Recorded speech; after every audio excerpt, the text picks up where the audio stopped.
chuva que lava, é como um fogo que arrasa. Tua palavra é assim, não passa por mim sem deixar um sinal. Tua palavra é assim, não passa por mim sem deixar um sinal.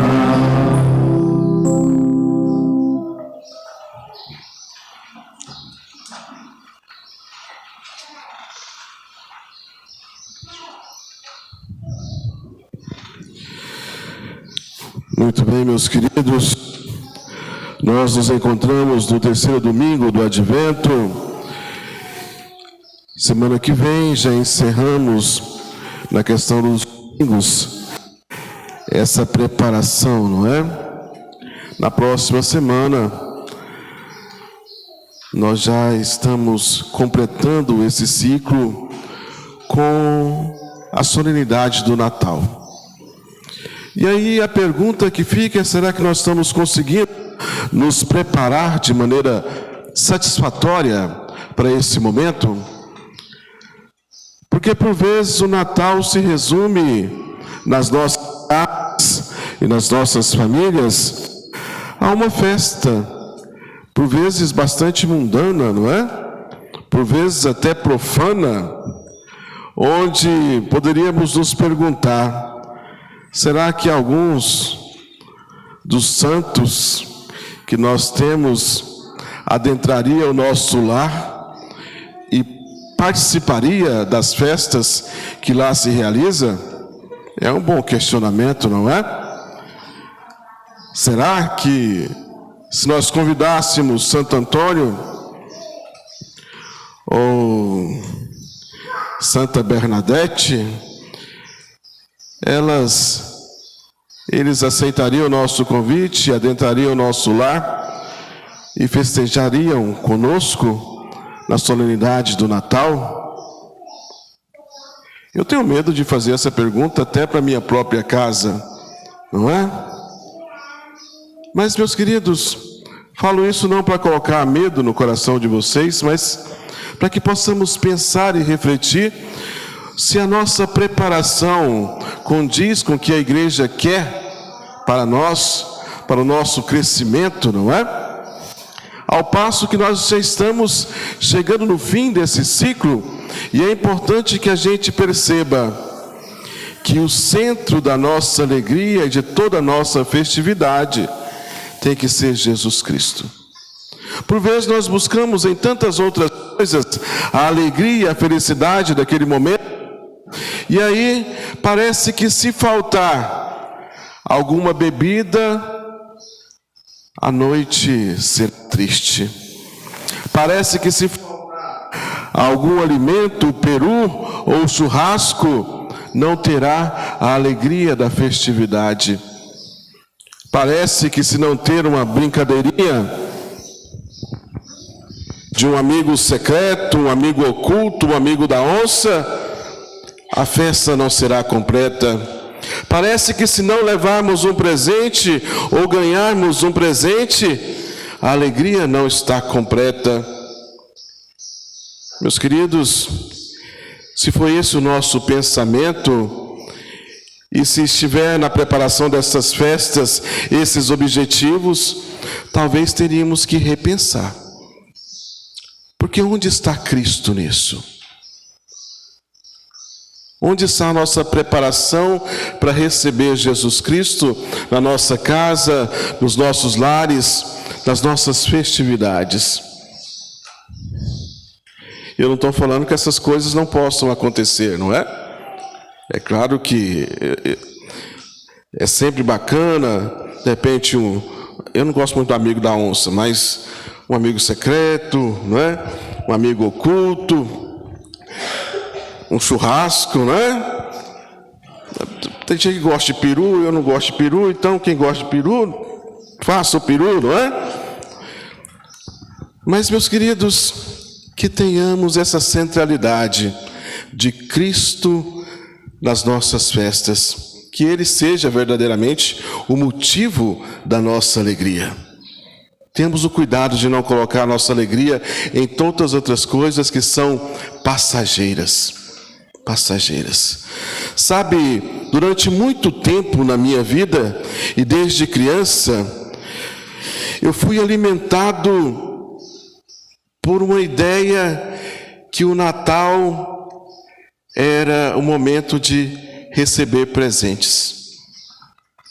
Na minha família, eu era muito pobre, mas tinha um tio mais rico, né? Eles gostavam de presentear todos os sobrinhos.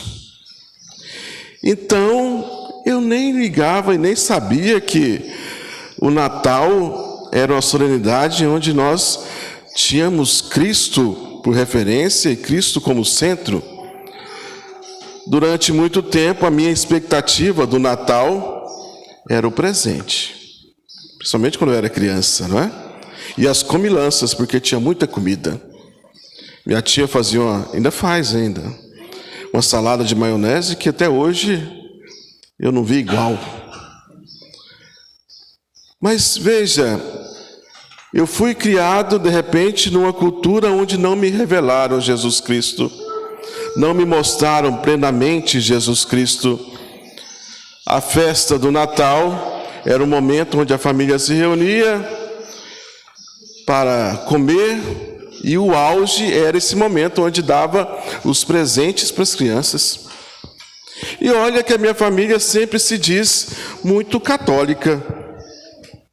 Veja, e não tinha o centro Jesus Cristo. Por isso, quando eu bato nessa tecla, é porque é uma verdade. Nossas famílias, embora se digam católicas ou cristãs de algum jeito, nessas festividades da Páscoa e agora que nós estamos nos preparando do Natal, Cristo parece que fica meio de escanteio. E tantas coisas são colocadas no lugar. Sabe que semana passada eu estava conversando com um padre e eu falava para ele parece que não gosta muito de presépio, né?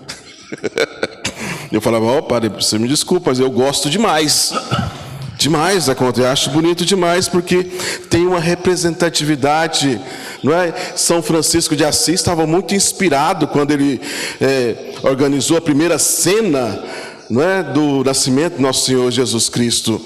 Então, quando a gente vê no local, que bom que as nossas casas pudessem ter, não é? Mas às vezes o espaço não permite, mas que as nossas igrejas tenham, não é? Porque toda aquela representatividade, e a igreja nos ensina bem a montar aquela cena, e aqui nós bem a temos, onde nós temos Maria, José, os animais e a manjedoura vazia, até no momento da nossa festividade da véspera do Natal, não é? Na missa da véspera, onde nós temos uma procissão que leva Jesus até a manjedoura, representando o seu nascimento. Olha como é que é bonito isso! E nos mostra, não é? E a cena do presépio é sempre Jesus no centro. No centro. E agora ele está vazio, não é? A manjedoura está vazia, porque nós estamos preparando para receber Jesus Cristo. Nós estamos acendendo as nossas velas da coroa do Advento, acendendo essas luzes na nossa vida, na nossa história, nos iluminando, para que possamos perceber a grande luz que é Jesus Cristo. Que é Jesus Cristo. Meus queridos, com esse pensamento a gente consegue compreender até melhor o que nos diz a primeira leitura, nesse trecho do profeta Isaías, que é tirado da sua segunda parte, não é? Lá do seu capítulo 35.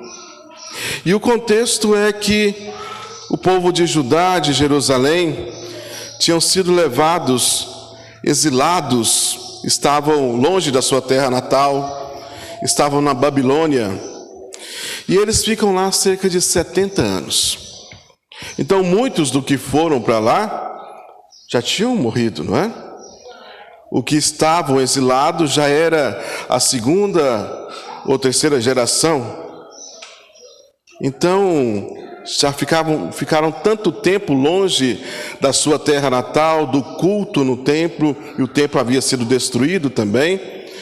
Estavam imersos numa cultura que não era sua, numa religiosidade que não era sua, já estavam duvidando de Deus. Duvidando de Deus. Então, o profeta escreve num tom de dar esperança àquele povo do retorno à sua terra natal. Que aquele povo retornaria para Judá, para Jerusalém, para a sua religiosidade. E é bonito a figura que se é usada, não é? O profeta fala, e parece que ele conversa com a criação de Deus. Ele está falando com o deserto. E o deserto é um lugar intransitável, inviável para a vida. É um lugar de solidão. É um lugar onde a vida parece não exalar o seu perfume, eu diria assim, não é? É um lugar inóspito, triste, solitário. Mas o profeta vai dizer, olha, o deserto se alegrará. As plantas darão frutos. As flores vão florir. Vai ser um lugar novo, não é? Resplandecente, para receber a majestade da glória de Deus. Ou seja, o deserto, tanto que aquele povo estava vivendo, se transformará num momento de vida. Aquilo que era morte, intransitável, se torna um caminho de vida, de alegria. Como também o deserto que eles iriam ter que atravessar para chegar até Judá, para chegar até Jerusalém, da Babilônia até Judá, Jerusalém, tinha um deserto também que eles deviam atravessar a pé. E esse deserto, essa terra intransitável, inóspita, se tornaria uma terra de alegria e de esperança, porque era por ela que eles chegarão à sua terra, que eles chegarão à sua morada, não é? Sabe, meus queridos, essas palavras de Isaías de esperança também é para nós, também é para nós. E ele vai dizer, dando esperança, falando para que não tenhamos medo, porque nós também atravessaremos em algum momento esse nosso deserto, essa nossa terra inóspita, intransitável. Em algum momento na nossa vida também teremos que atravessar momentos difíceis. E aí a gente se pergunta, ou deveríamos nos perguntar, será que nós esperamos o tempo de Deus, ou por vezes nos irritamos, querendo que as coisas aconteçam no nosso tempo? Olha, aquele povo exilado ficou 70 anos na Babilônia. 70 anos. Esperando que a graça acontecesse e eles fossem libertos. Por vezes nós não aguentamos um dia, não é? Uma resposta. Se for um mês, e de repente coisas que demoram mais, nós nos irritamos, nós nos indignamos e às vezes até brigamos com Deus, porque não recebemos uma resposta do jeito que nós queríamos. Nós somos, ainda mais no tempo de hoje, né, impacientes. Se as coisas demoram a acontecer, se uma entrega demora a chegar na nossa casa, se nós pedimos algo lá do Mercado Livre ou daqueles sites chineses e demora a chegar, mas ficamos irados. Quanto mais se é a respeito de bênção que nós queríamos e de repente elas não acontecem no tempo que nós queríamos. Deus tem o seu próprio tempo. E se nós pedimos a Ele com fé, Ele vai nos atender. Mas não no nosso tempo, mas no tempo dele. E que bom que é no tempo dele. Que bom que é no tempo dele. O tempo de Deus. São Pedro vai dizer que uma graça de Deus, a bondade de Deus, é a demora em Cristo voltar. Isso é uma grande verdade, não é? Porque se Cristo voltasse, será que nós estaríamos naquele grupo que ele chamaria e fala: vamos, meu filho, é chegada a hora? Ou será que estaríamos naquele grupo e ele fala: olha, não te conheço, meu medo é esse. Então, cada dia que eles demoram em voltar, eu agradeço, Senhor, mais um dia que eu tenho para melhorar, para crescer, não é? Eu quero estar contigo, eu quero estar na sua presença, mas a sua demora ainda é uma graça, porque eu reconheço que eu ainda não estou preparado. Mas a gente tem que correr atrás, não é? Não é falar assim: agradeço por esse dia que eu não estou preparado, mas vamos deixar isso mais para frente, a minha melhora, o meu crescimento. Não. Nesse ponto de vista, a gente já começa a compreender a segunda leitura de hoje, onde São Tiago nos diz para ficarmos firmes na fé, como os profetas assim ficaram. E ele dá o exemplo do agricultor. É um exemplo muito bonito e simbólico, porque ele representa muito nessa nossa caminhada de fé. Hoje nós temos aqui muita gente que não morou na roça, não tem esse convívio, não é? Mas alguém aqui, os que moraram na roça, levanta a mão, só para a gente, né? Ainda temos alguns remanescentes, né? Então, quando eu falar, vocês vão compreender. É claro que hoje a tecnologia está muito avançada na agricultura, mas eu vou pegar o exemplo do milho. Veja como é que acontece. O agricultor prepara a terra, não é? Escolhe a terra que ele vai plantar, prepara, passa o maquinário, a grade, joga um calcário, aduba e espera o tempo certo, onde vai vir a chuva, e ele joga a semente. A partir desse momento, já não está na mão dele.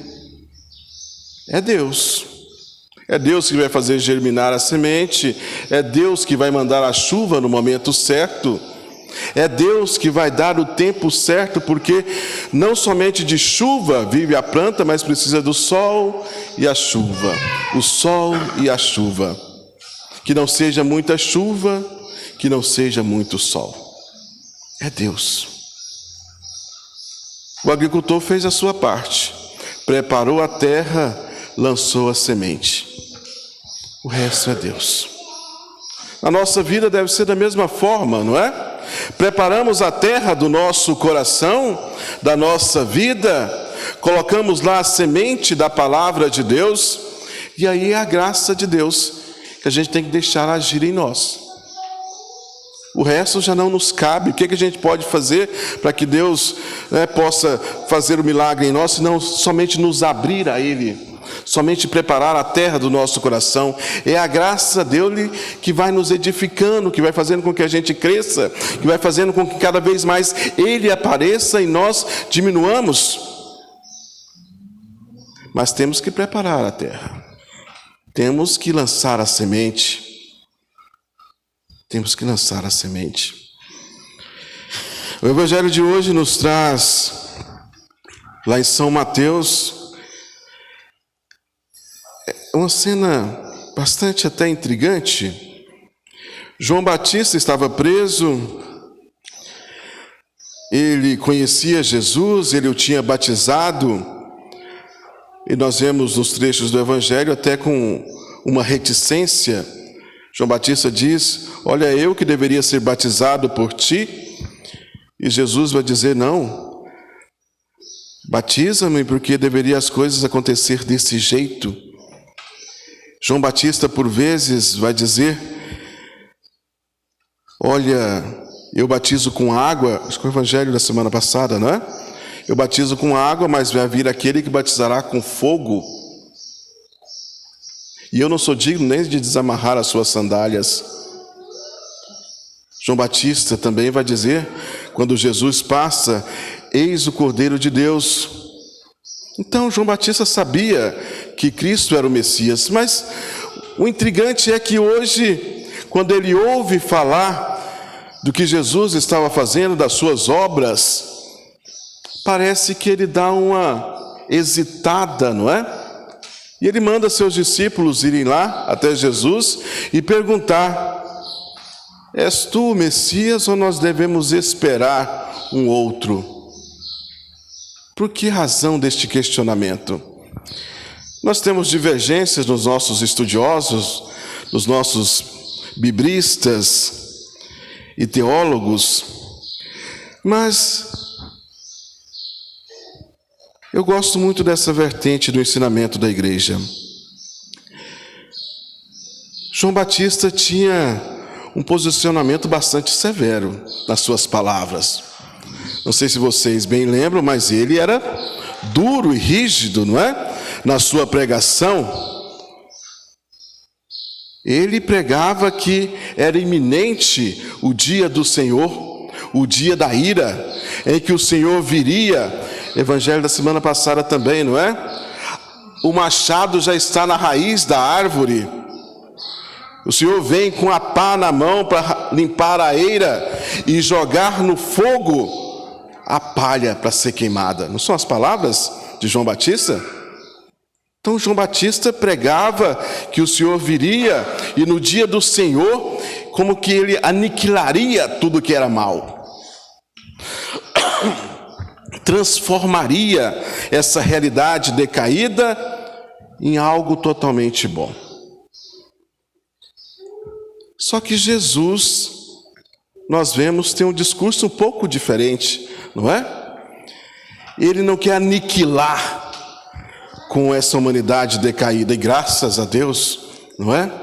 Ele quer transformar. Por isso ele faz refeições com os pecadores, ele se aproxima das prostitutas, dos leprosos, ele se faz próximo daqueles que eram tidos como doentes, excluídos, pecaminosos. João Batista estranha isso. Ele queria e pensava que o dia do Senhor seria o dia de limpar realmente todas essas coisas ruins e eliminá-las. Mas Jesus quer transformar. Quer transformar. E também o nosso coração, a nossa vida, não é? Então ele manda os seus discípulos até Jesus. E Jesus, mais do que apenas falar, quer mostrar para eles. Então eles veem que os cegos começam a enxergar, os surdos a ouvirem, os deficientes, os coxos começam a andar, os pobres são evangelizados. Olha, cumprimento das profecias que nós lemos lá em Isaías, sim ou não? Jesus então diz e mostra que ele é o Messias esperado. Não do jeito que eles estavam esperando especificamente, mas ele é. Porque ele muda a estrutura, porque ele quer nos transformar, mudar a nossa vida. Mudar a nossa vida. Sabe, meus queridos, Jesus apenas não falou aos discípulos de João o que ele estava fazendo, mas ele mostrou. Sabe, nos tempos de hoje, muitas vezes nós parece que ignoramos ou nos fechamos a essas realidades sobrenaturais, eu diria assim. Os milagres que acontecem ainda hoje, pelas mãos, pelo poder de Deus, nós por vezes parece que ignoramos, ou às vezes procuramos buscar soluções científicas para aquilo que é sobrenatural. Parece que nossos corações vão ficando cada vez mais endurecidos e mais céticos diante do poder de Deus.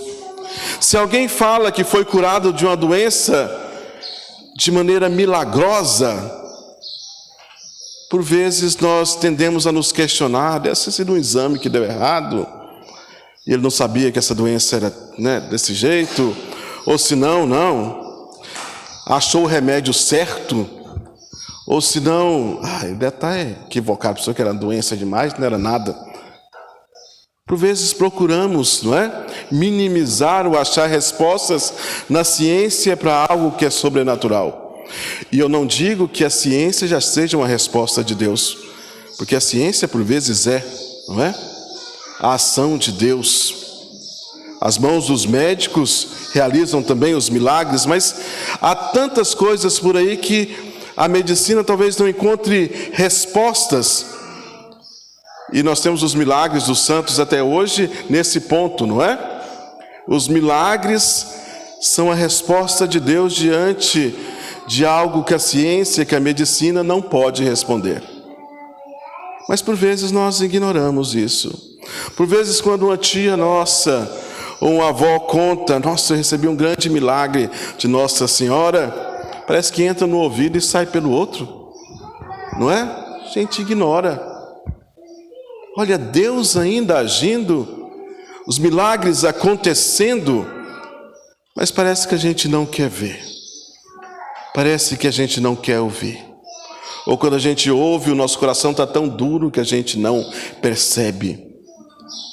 Deveríamos perceber para a gente sentir e saber do poder de Deus ainda hoje, da ação de Deus ainda hoje, do querer que Jesus tem de transformar a nossa vida e também de fazer-se perceber que Ele ainda age, que Ele ainda se faz presente no nosso meio, que Ele ainda cuida de cada um de nós. E o advento é isso, não é? Para que a gente possa perceber que Jesus ainda cuida de cada um de nós. Vamos pensar sobre isso, meus queridos. Estamos num tempo propício. Estamos vivendo ainda o advento, para que a gente possa preparar os nossos corações para receber um Jesus que veio, que virá, mas que vem a todo momento ao nosso encontro. Louvado seja nosso Senhor Jesus Cristo. Para sempre seja louvado. Palavra de